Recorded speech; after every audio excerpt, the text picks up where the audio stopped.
Hello, this is Mike Myers from TechZen TV, and we're here with a special breaking news episode for Security 101, and we're going to include Security Decoded this week.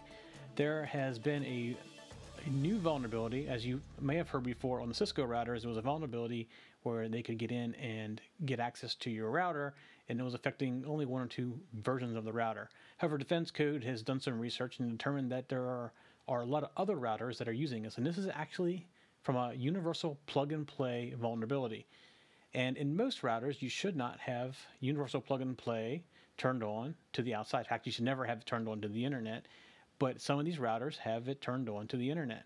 And it allows people to get in and do remote code execution on your router. So as the scan that they did across the entire internet, they found 80 million devices. So if you want to know if you're vulnerable, I'm going to put a link up on the screen right here beneath me that you can go to, and you can check and see if your router is vulnerable or is not. And if it is, you need to look regularly every day for a code upgrade to come out from your router manufacturer.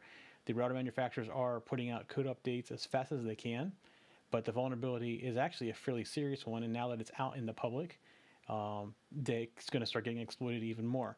And this is a universal plug-and-play, and what universal plug-and-play does is it allows you to find devices on your network, or devices on your network that need to get to the internet. You can tell the router, here, I need to open a firewall hole to get out to the internet, and it gives it all the details back and forth. It's how they communicate and make it all look automatic to you. So it's very automatic, and most people want plug and play turned on. I actually turn it off on my routers, but it's not generally a thing that's very dangerous as long as it's only on an inside interface, which is how it's supposed to be. But apparently the Broadcom chipset that's used in a lot of these routers that has a vulnerability in their stack for universal plug and play. So if you have a router, I would recommend you go to the link and you check and see if you are vulnerable or you're not. If you're not, don't worry about it. You're all done.